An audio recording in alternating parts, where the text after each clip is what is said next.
Yeah, Coach, how did the imaging go with the three players that we talked about yesterday? Yeah, so Caleb, Lemon, and AJ. yeah, so obviously AJ will be in the protocol. We'll just have to see how the week goes. And then McGarry and Caleb McGarry and Nate Landman, we'll just have to see. They thankfully it wasn't anything that's long term or in their season, and want to put time on it. It could maybe this week, a week from now. We'll just have to see. I think Wednesday, Thursday will tell us a lot. So as you're looking, maybe a couple weeks or 1 week. You just have to see. Those are both knee injuries, correct? Yeah, they're knee. What about Okuda? Yeah, again, I think you just have to see how he feels on Wednesday. Same with David, Animata, Drew Dahlman, those guys. Everybody's kind of dealing with something. Wednesday will tell us a lot about who's got a real shot and who may need a week. But the good news is, and what was a really physical game, and a lot of guys going in and out. There was nobody that was, thankfully, we don't anticipate being back. In that light, though, just to see some of these guys who don't play very much come in and play vital roles at spots where one, miscue and it's and it's an explosive at linebacker, at cornerback, at right tackle. Seems like you got a lot of good play from your depth. We did, and that's why that I say it all the time, and what I appreciate about the way that we work as a staff and coaching the personnel and personnel back to coaching is it's a daily grind, and that is your job. I get that, but there's no egos involved. All we're trying to do is make sure we get the best players and they fit us, and we're working that depth, and you try to create scenarios every week to keep that going because it's real. And talk about it from camp, and then when you get into the season, those subtle moves that pay off.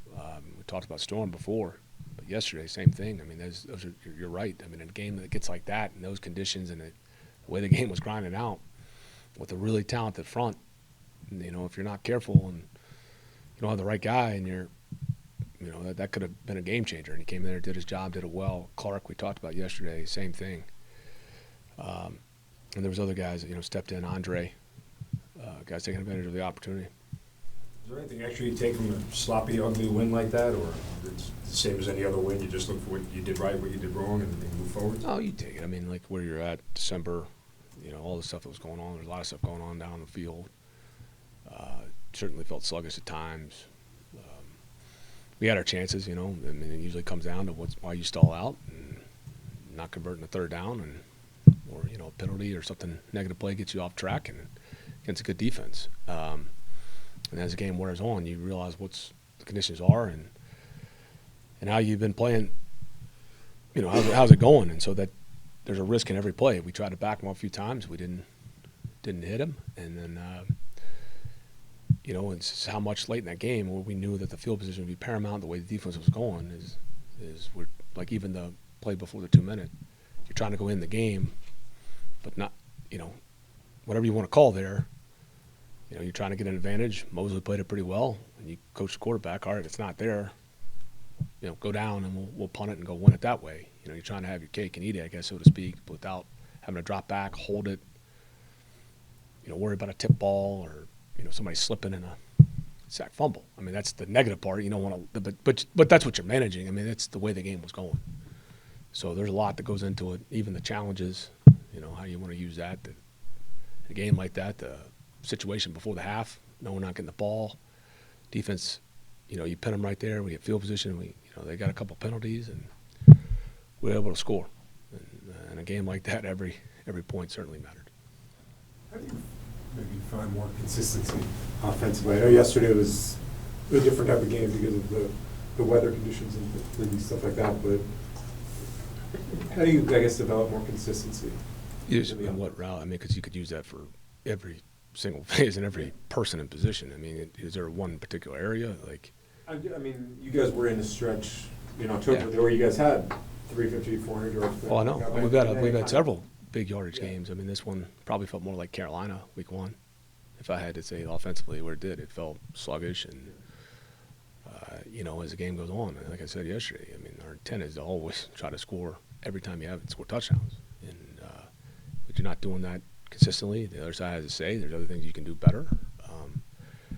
Yeah, I know what you're saying. It's, why haven't we had one of those games where it's like everything, it's not like the passing game got going when we turned the ball over, or the running game's really going, and then, that part I get. Is that assume that's what you're asking. Yeah, that's right. Yeah, where it's like it just. Yeah, it'd be one thing if we had, what are we at now? 12 games where it's been nothing but 130 yards. I get it. Yeah, we're striving for more. I won't go too much into it because it'll just sound like excuses. But at the end of the day, we got to continue to work and get that, because that's what we're shooting for. And we said, find ways to win it, and we'll continue to work and deal with it. I think we talked about it a little bit yesterday, being able to kind of keep teams out of the end zone the last couple games plus. Is there something, like, can you drill that? Is that just like, or is some of that just end up being not luck, but like coincidence, confluence, I mean, coincidence? you're coaching it. Yeah. You have to.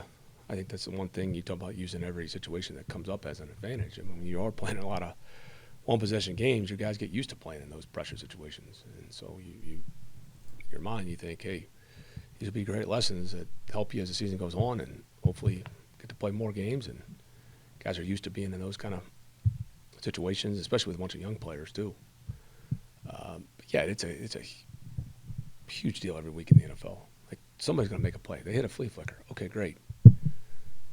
Bow up and let's get them off the field. They kick a field goal, great. But if all of a sudden you let that start snowballing and guys start pressing and this and that, that's you can give up more explosives, and they're going to score touchdowns. We saw that a couple weeks ago. We were giving up some explosives, and guys were pressing, trying to make that play, and everybody just settled down, get them down. They happen to make a play, make them kick a field goal. And I think those guys did a really good job. How different do things feel now at 6-6 than they did after the 3-game loser streak? Or is this, do you feel like you've just kept everybody even keeled enough where it doesn't, in the locker room, it doesn't feel that different? Well, I think it's a testament, because you're going to hit adversity in some season. Like, even if you see it throughout. I mean, there's some really great teams that hit a 3-game skid. Now they have a better record and whatever, but the NFL season, it's never. I mean, there's, you go back to that. Very rarely has anybody ever had a perfect regular season. And everybody strives for it. But I think what you're seeing is that you're going to hit adversity. And if you don't have the right people, it can go sideways in a hurry. But I would say those, as a credit to those guys and the staff, all the way around, the consistency in the building, no matter what's going on around you, is knowing that the perspective and, like, hey, like, we got to continue to improve. And that's still going to be our mindset now. We're not doing victory laps. No, I'm that, fair to say you feel more confident now than you did before getting back to 500. I don't know if it's confident. I mean, I think it's human nature when you're sitting there. I mean, especially when that happens before a bye, and you got a lot of time to sit through it. And as I said it a couple weeks ago, you're going to find out a lot about yourself, and you're really about what you say you are. And I think that was I took it as an opportunity. I think it was refreshing that we know what we've built here, and some things we got to do a little bit better. And I think those guys responded in New Orleans. And then yesterday, felt ugly. I'm sure it wasn't appeasing, unless you're just a punting guru, to watch Morstead and Pinion battle it out. But sometimes it happens in the season. You get into one of those ugly kind of games, and you got to find a way to win it. And thankfully, we did that. But yeah, you can't sit there and all of a sudden beat your chest because another huge game, right, coming up, and that's what you want to be in. Right? It's a huge game for us at home. The fact that, obviously you turned over so much of this roster, but really the entirety of your time here is being kind of in this type of scenario. I mean, if you go back to 21, you guys were going to Buffalo. I know. In the same situation, in a similar situation. We've had 3 different teams, essentially. Yeah. But the fact that there are a group of guys that have kind of lived kind of in this world now for 3 years, is that helpful at all? Or? Yeah, I think so, because it's reality, especially when you're drafting guys, especially for some of these bigger programs, and they get it. They get what life in the NFL is really like if you want to be a consistent team. That's what we've been trying to build. Whatever obstacles we had before as we transition, like I said, there's a lot of guys come through here, and I'm thankful for every one of them. Some guys you want to wish you were still working with. It's not the way it goes. Different restrictions, whatnot.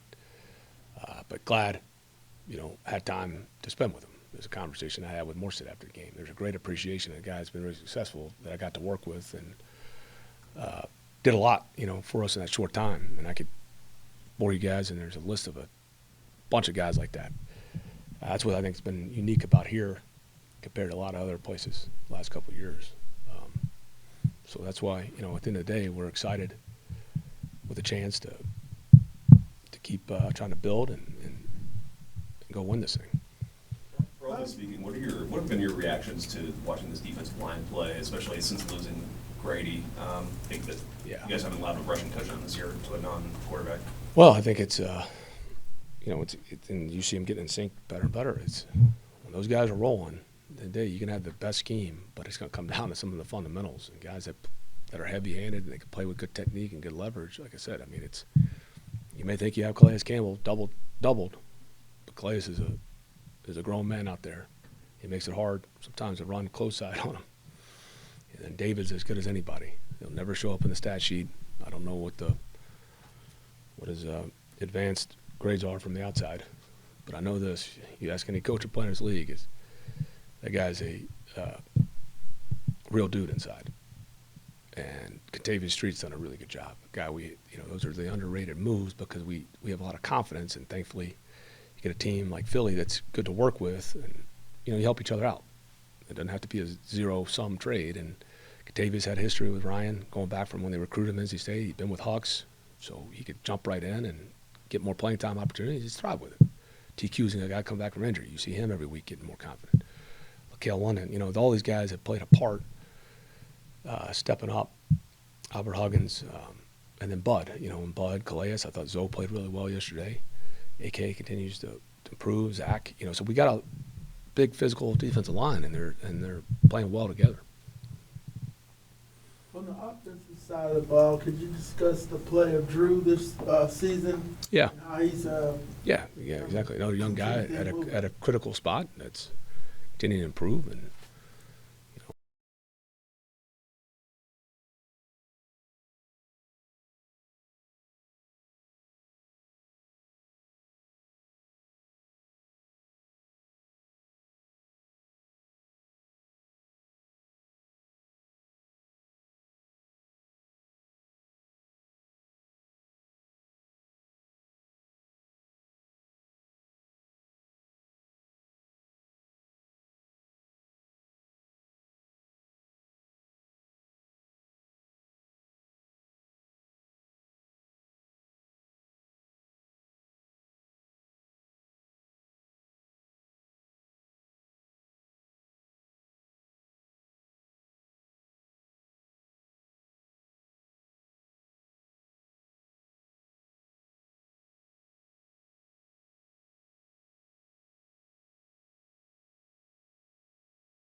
guys in, and they're a physical team, and as I said, it's a good challenge, and we're excited. You were talking about Lance before. I mean, you guys invested a lot in him when you brought him in here. Mm-hmm. Is he giving you everything you thought And more. he might? And more.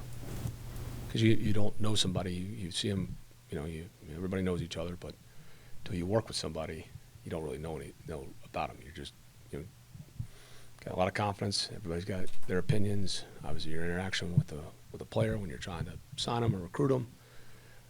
But until you really live with somebody and deal with them day to day, he's by far exceeded my expectation. One of the better leaders I've been around. What he does at his age and how hard he plays and how physical he is damn near impressive. It's one of the more impressive things you watch week in and week out.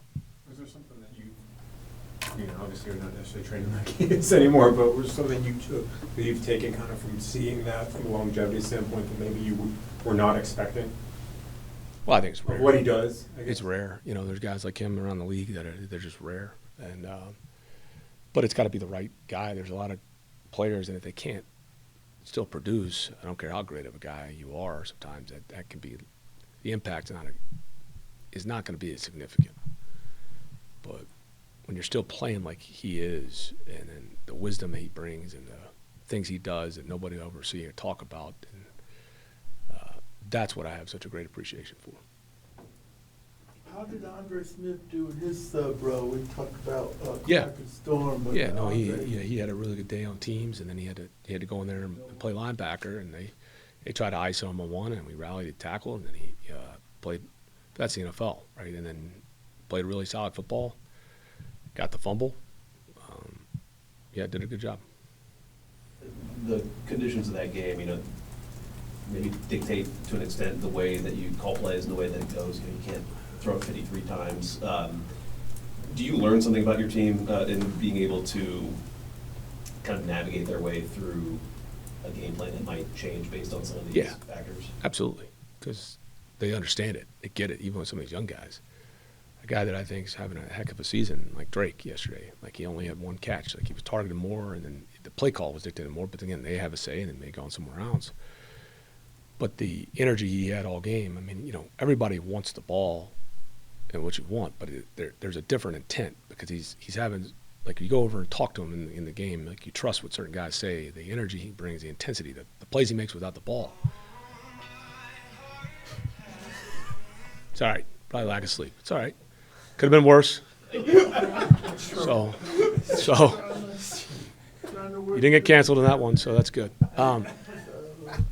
So you just, but when the game's going like that, right? So obviously Kyle got going earlier, and the way they were playing, and that's give or take, because you'd love for everybody to have their career day and come through. It's just such a long season, but you grow to appreciate that and the experience they have, and it helps you get through games like that. Anything else? Yeah, you got to end on that one. All right, thank you.